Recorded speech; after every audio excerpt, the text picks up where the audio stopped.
मेरा नाम साइमा है। उम्र 40 बरस हो चुकी है, मगर जब कभी आईने के सामने खड़ी होती हूँ तो महसूस होता है कि वक्त ने मेरे हुस्न में और निखार पैदा कर दिया है। शादी को बरसों गुजर गए, एक प्यारा सा बेटा है, मगर दिल के अंदर एक अजीब सी खलश हमेशा से बसी रही है। मेरा शौहर एक इंजीनियर है। तबादले के बाद वो दूसरे शहर में रहता है।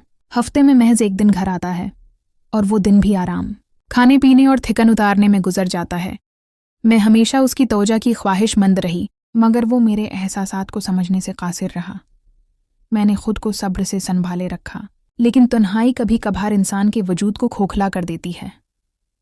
एक दोपहर की बात है। मेरा बेटा सो रहा था। मैं नीम ख्वाबीदा सी टीवी के सामने बैठी थी कि दरवाजे पर दस्तक हुई। मैंने पूछा, कौन है? बाहर से भारी आवाज में जवाब आया, बीबी, मैं कालीन बीचने आया हूं। दरवाज़ा खोला तो सामने एक दरमियानी उम्र का शख्स खड़ा था। चेहरे पर धूप की तपश, मगर आंखों में एक सुकून। हाथों में चंद कालीन थे। मैंने एक लम्हा सोचा, फिर कहा, आ जाओ, अंदर रख दो। वही खामोशी से कालीन अंदर रखकर एक तरफ खड़ा हो गया। मैंने पानी पेश किया। उसने एक ही सांस में पी लिया, और उसकी निगाहों में एक अजीब सी गहराई थी। मैंने महसूस किया जैसे वो कुछ कहना चाहता हो, मगर अल्फाज नहीं मिल रहे। उसकी बातों से अंदाज़ा हुआ कि वो एक मेहनतकश इंसान है जो रिज़्क़ हलाल के लिए शहर दर शहर घूमता है। उसकी गुफ्तगू में सादगी और लहजे में खुलूस था। मैंने उससे चंद कालीन देखे। उसके हाथों पर सख्त मेहनत के निशान थे। वो हाथ देखकर दिल में एक एहतराम सा पैदा हुआ। गुफ्तगू के दौरान उसने पूछा, बीबी, आप अकेली रहती हैं? मैंने कुछ लम्हे सोचकर कहा, हाँ, अक्सर अकेली ही होती हूँ, शौहर दूसरे शहर में होते हैं। उसने मुस्कुराकर कहा, अकेलापन बड़ा जालिम होता है, मगर इंसान को हिम्मत नहीं हारनी चाहिए। उसके अल्फाज मेरे दिल में उतर गए। इस दिन के बाद वो अक्सर मोहल्ले में नजर आने लगा, कभी कालीन के बहाने, कभी सिर्फ हाल चाल पूछने आ जाता। उसकी बातों में एक सुकून था जो मुझे अपने शौहर की बातों में कभी न मिला। वो मुझसे मेरी जिंदगी, बेटे और ख्वाबों के बारे में पूछता। मैं बरसों बाद किसी से दिल की बातें कर रही थी। मैं जानती थी कि ये ताल्लुक किसी मंजिल का तालिब नहीं, मगर ये लम्हाती राहत मेरे अंदर की वीरानी को कम कर रही थी। वक्त गुजरता गया। एक दिन उसने कहा, बीबी, इंसान की जिंदगी में कभी कभी कुछ रिश्ते ऐसे आ जाते हैं जो बगैर किसी नाम के भी मानी रखते हैं। मैं खामोश रही। दिल में एक अजीब सा तूफान था। मेरा ज़मीर कहता था कि मुझे फासला रखना चाहिए, मगर दिल चाहता था कि कोई तो हो जो मेरी खामोशी समझे। वो शख्स मेरे अंदर की उदासी को महसूस कर लेता था। उसकी मौजूदगी में मुझे अपने वजूद का एहसास होता। दिन हिफ्तों में बदल गए। मैंने महसूस किया कि ये ताल्लुक अब मेरे दिनों का हिस्सा बन गया है। मैं खुद को समझाती रही कि ये महज एक दोस्ती है, मगर दिल किसी मंतक को मानने से इनकारी था।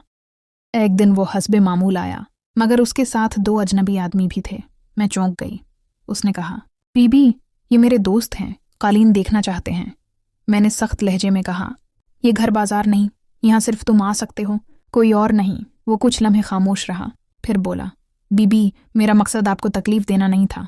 मगर मैंने दरवाज़ा बंद कर दिया। दिल भर आया था। मैं जान चुकी थी कि ये रास्ता अब खतरनाक हद तक आगे जा चुका है। अगले कई दिन वो आता रहा, दरवाजे पर दस्तक देता, मगर मैं खामोश रहती। रफ्ता रफ्ता वो आना छोड़ गया। महीने गुजर गए। शौहर का तबादला वापस हो गया। हम शहर बदल गए। नई जगह, नया माहौल, मगर अंदर की कहानी वही रही। मैंने उस अजनबी को फिर कभी नहीं देखा। कभी कभी शाम के वक्त जब हुआ के झोंके पर्दों को हिलाते हैं तो वो लम्हे याद आ जाते हैं। वो बातें जो सिर्फ दिल में रह गईं, वो एहसासात जो कभी ज़बान पर न आए। मैंने सीखा कि तन्हाई इंसान को कमज़ोर नहीं, हसास बनाती है। इस तन्हाई ने मुझे ये सिखाया कि मोहब्बत महज लफ्ज़ नहीं, एक एहसास है जो अगर गलत समझ चला जाए तो रूह पर बोझ बन जाता है। आज मेरा बेटा बड़ा हो गया है, शौहर अब मेरे करीब हैं, मगर मैं जानती हूँ कि हर औरत के दिल में एक गोशा ऐसा होता है जहाँ वो अपनी अधूरी कहानी संभाल कर रखती है। मेरी कहानी भी शायद वैसी ही थी। मैंने ज़िंदगी से ये सबक लिया कि एहसास की प्यास को किसी गैर से बुझाने की बजाय अपने अंदर सब्र और यकीन पैदा किया जाए, क्योंकि वक्ती राहत हमेशा देर पा दिख छोड़ जाती है।